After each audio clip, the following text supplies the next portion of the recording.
Hey Astros fans, welcome to today's edition of Extra Innings, the Astros Fans UK next day recap on Astros ball games. Game 139, Astros 1, Yankees 7. Let's get right into the main talking points from a beatdown and defeat to open the series with 3 up, 3 down. 3 up, leading off Enyel de los Santos. The game was pretty much over already as a contest, but with 2 scoreless innings, just about, EDLS at least protected our bullpen from being needlessly exhausted.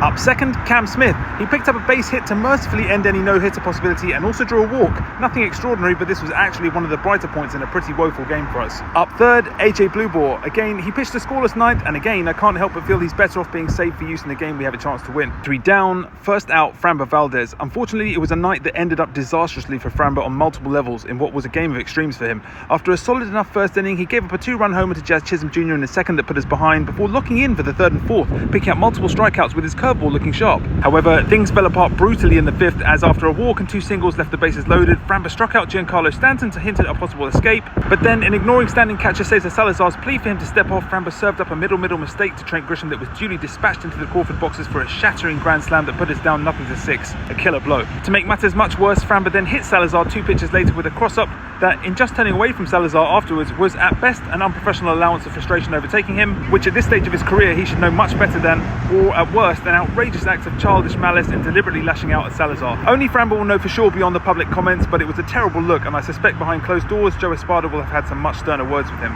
Second out, the offense shrivels again. Our bats failed to build on the many positives from the game before, ending up handcuffed by Max Fried for the vast majority of this one when it mattered, despite having our leadoff hitters reach base in 5 separate innings. We have to make more of the opportunities we get in big games, and nothing symbolised this waste more than a pair of awful bunts we tried to execute with runners on base, one by Salazar and another by Jeremy Pena of all people. It was really poor baseball and we paid the price. Third out, Stephen Oker. It made no difference to the result, but he won't have enjoyed giving up a second home run to Chisholm Jr. in a bit of a tail between the legs moment after Chisholm Jr. became annoyed with the strike call. A couple of extra points to finish on. Missing the moment. This was everything you don't want from your team in a big game. We faded in clutch situations and lost in pretty much every department possible.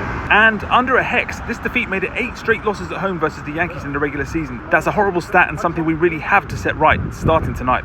With the loss, we dropped to 76 and 63, but fortunately hold on to our 3-game lead at the top of the AL West after defeats for both the Mariners and Rangers in this attritional division. That's it for today's Extra Innings, the next day recap. Let me know your takes on the loss in the comments. Make sure you're following at AstrosFansUK on all platforms, and I'll catch you tomorrow for the next edition of Extra Innings. Go Stros!